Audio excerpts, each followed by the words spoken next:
Our topic is the Bay Delta fix, and it impacts our water supply and all of our wallets. We're going to review the sources of our region's water supply, which includes water that comes from the Bay Delta. We'll go over challenges facing the Bay Delta and various proposals to fix those challenges. Some of my comments will obviously be redundant because I didn't know they were going to be teed up as well, because as of this morning, Paul wasn't going to be here. So excuse me if I am a bit redundant. We'll also be chatting about our ratepayers here in San Diego and how they're impacted. Dennis Cushman, after I work through this, will take over. Dennis is the authority's assistant general manager, and I'm sure no stranger to any of you. He will go into more background on the Bay Delta and its water supply and the ecological problems and issues related thereto. He'll also cover efforts to address the Bay Delta's problems through the Bay Delta Conservation Plan. He'll also discuss the San Diego County, why we should care about the cost of fixing the Bay Delta. We're also honored to have Barry Nelson, Senior Policy Analyst for the Natural Resource Defense Council, joining us tonight. He will go over an alternative plan to fix the Bay Delta that his organization is advocating. Sorry, I'm going to pull a Rubio.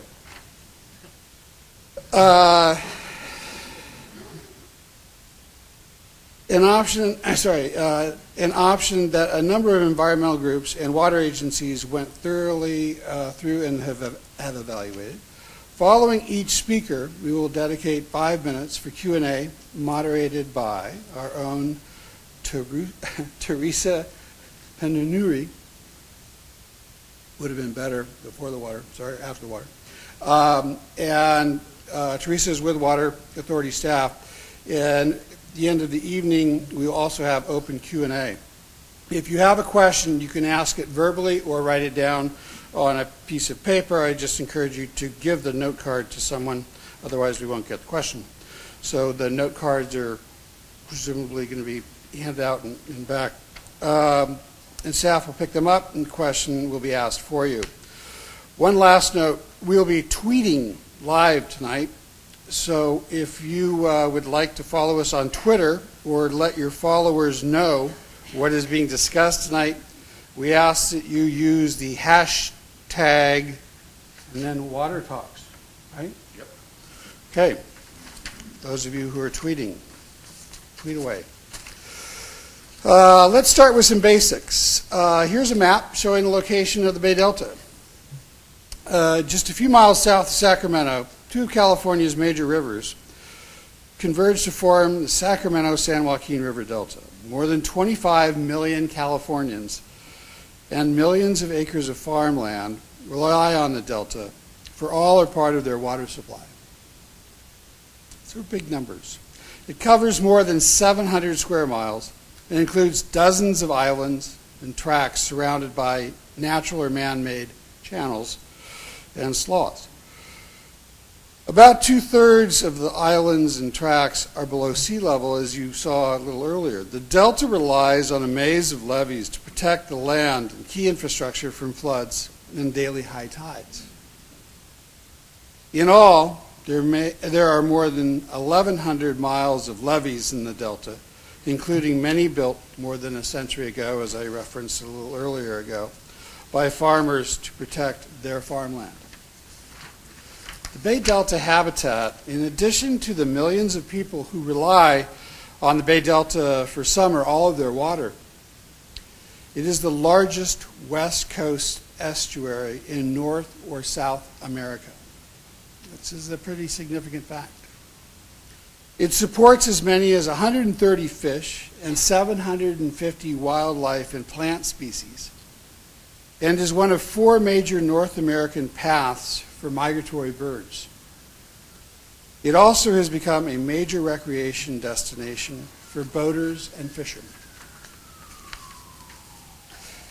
If you look at how that impacts us in San Diego, and you look at how much water we take from the Delta, the exact mix varies from year to year.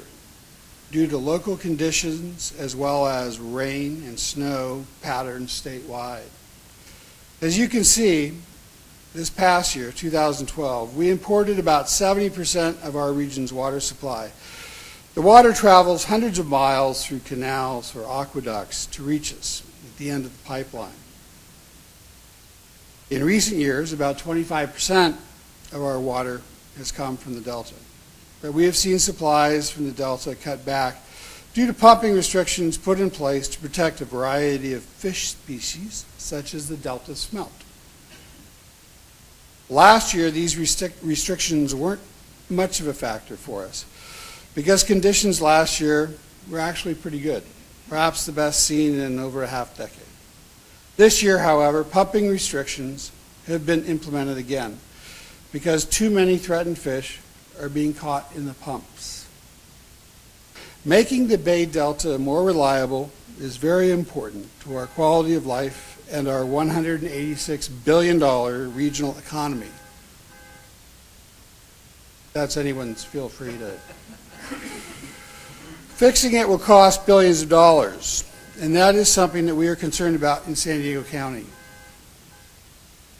We want a Bay Delta fix, but the critical component is we want to make sure that it's done right, and it's affordable, and most importantly, that it will actually be built. Before we talk more about investing in projects to fix the Bay Delta, it's important to note the investments that we've made here in San Diego over the last 20 years to improve our region's water supply reliability. If you look at that bar chart in front of you, that sun-like item, back in 1991, we were reliant on Metropolitan Water District of Southern California for 95% of our water supply. That left us at risk for severe cutbacks during a drought or shortage. We had no other water supply options in case MWD didn't come through or couldn't come through with delivering the water that we needed. Imagine if this were your 401k. Not exactly the greatest idea for diversity. Probably you would take your portfolio manager and have a serious chat. In 1990 to 91, the bottom of our basket fell out. We had all of our eggs in one basket. How many of you were here in 1990 and 91? Okay. Those of you who are here will remember. Those of you who weren't, just imagine. These headlines were taken directly from the local newspapers. It was not exactly the most business-friendly place to be. In one short anecdotal story, Maureen Stapleton at the time was working for the city of San Diego as assistant city manager. Economic development was Maureen's primary focus at the time. We were in the depth of a recession. We'd lost 34,000 jobs to Roar and GD moving out. Ultimately, we'd lose some 80,000 jobs by the time it was over. And David Hale walked in and dumped half a dozen water bottles on Maureen's desk. And they came from places like San Antonio, Austin, Los Angeles, and they all had the same message. The message inside was, we have water. Come move here and do business here. We had a horrible problem. Biocom was formed, and the business community basically stood up and said, never again. There was a line outside the old Water Authority building that went out to the street, down the block, and basically the Water Authority directors at the time were told, you need to fix this. So that year, the risk of not having enough water because our diversified water supply came from one place, it all came back to roost. We found ourselves in the fourth year of what would be a 6-year drought. MWD implemented a 31% cut on our allocated water supply. That lasted for more than a year, and it was a big hit to the economy. Things got so bad that when the drought sort of maximized into 91, cresting 92, MWD moved to impose a 50% cut on our supply of water. that would have been even more damaging. Luckily, the miracle March rains came, so the 50% cutback never happened. But the message was pretty clear. Community response was never again. No more water shortages. But the San Diego region's business leaders continued to press on, and the Water Authority Board heard them, and we as a region continued to do this path of diversification that continues today. The strategy was implemented, and I'm happy to say that ultimately, in response to the 87-92 drought, we've come a long way. First, we've diversified our imported and our local water supplies. On the imported side, we are now in the 11th year of a long-term agreement with the Imperial Irrigation District to transfer conserved water from the Imperial Valley to San Diego. That agreement, made through the Quantification Settlement Agreement, otherwise known as a QSA, began delivering water to our region in 2003. We'll get about 100,000 acre-feet of water from that agreement this year, and it is still growing. We'll receive 200,000 acre-feet by 2021. Again, an acre-foot will handle families of 4 per year. The Water Authority also agreed to line several southern canals in the Imperial Valley that were losing money and water due to seepage. San Diego County receives almost 80,000 acre-feet because of that lining, and those projects are pretty much forever. That's year in, year out. That's our cheapest water at this point. On the local supply side, we've aggressively promoted conservation through incentives on water-saving devices, outreach, and legislation. We've also supported our member agencies' efforts to implement water recycling and groundwater projects. While we've made investments to diversify our supply sources, we've also made sure to invest in our infrastructure. Our $3.6 billion capital improvement program, otherwise known as the CIP, includes dozens of projects to help maximize the reliability of water supplies on an everyday basis. It also includes projects to ensure that we have locally stored water that can be moved around the region in case of an emergency that cuts off our region's access to imported water. Here are some of the investments. We have expanded the surface storage. The Levenhain Dam and Reservoir, which was completed in 2003, which hopefully you all can see. There we go. And then you've got, we'll finish with desal. That was the crescendo. The All-American and Coachella Canal lining projects. Lake Hodges, which is cool for a number of ways. One, we can actually produce energy out of it.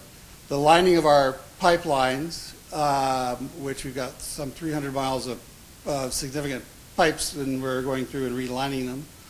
Twin Oaks Valley, which the water treatment plant not only allows us to treat our own water, but to make sure that if there is any water interruption above it, we always have treated water. And then this year, we just topped off the San Vicente Dam raise. If you look at all these projects, capped off by the desal project, which was passed in October, actually November, sorry, November. The bonds went to market in December. Construction started at the end of the year. If you look at this with the $3.2 billion that it entails, we've tried to put together a program that not only makes sense now, but will make sense for future generations, and I think we've been very successful in doing so. With the Poseidon Resources deal, the water purchase agreement will provide for roughly 56,000 acre-feet. That is 112,000 households of water. It is south of the Tehachapi's. It is local water, and it is water that will be controlled in a drought-proof supply. To give you an idea of what this all looks like, the middle pie on this chart shows the progress that we've made as a region to diversify and improve the reliability. Hopefully you can see in the back. This is again where we were in 1991, In 2012, you can see in the pie where we are now. Metropolitan is still a significant portion and will always be. To be clear, we are a proud member of MET. There are 24 other agencies. We have our issues on occasion. We're in an occasion. But we want and need a healthy MET on a go-forward basis. Pure irrigation transfer, you can see, is 14%. All-American canal lining in red. We spoke of conservation in green, recycled water, groundwater, and local surface water. So we're well on our way to 2020. Seriously, from where we were in 1991 to where we are today, we've made a lot of progress. And there is still progress to be made. This next slide, and then I'll turn it over to Dennis. But from a local, how this has impacted San Diego and how this journey has impacted all of you in this room. This chart gives you a better sense of how our investment has turned out. Between 1991 and 2013, San Diego County's population, you'll see in the mauve, has gone up by more than 28%. Our job base, in yellow, has grown by 20%, and our economy, shown in purple, has gone up by 70%. Water usage has actually gone down slightly. That's pretty impressive. But the region, thanks to the collective efforts of everyone, with the economy growing at 70% during that time, you put the dynamics together there, and that says a lot. We have a lot of growth to do in San Diego. I know that's hard to believe when you're sitting there coming out of the 5th or 7th year of a recession, depending on how you count it, when you've seen basically stagnation in real estate and not a lot of growth. But we have to build the infrastructure for the next generation and the one after that. If people like Fletcher and Spreckles had not put in the infrastructure we now build on top of, the water planning word for that would have been screwed. We would have been screwed. And that's exactly why we have put in the investment we have today, moving forward. Thanks to the collective efforts of our region's water agencies and residents and businesses, we've been very effective in meeting the growing water needs of the region through the improved efficiency. So again, thanks you all for your time. Thanks for coming tonight. This is a issue with the Bay Delta that does impact us all. It's going to impact us all as Californians, as San Diegans. And just to remind everybody, the day after the governor and Secretary Salazar came out with the announcement that there was a solution to move forward, the Water Authority was very clear, and I think our message continues to be clear. We are looking forward to being part of any solution, but we need to know that it is right-sized and who's going to pay for it.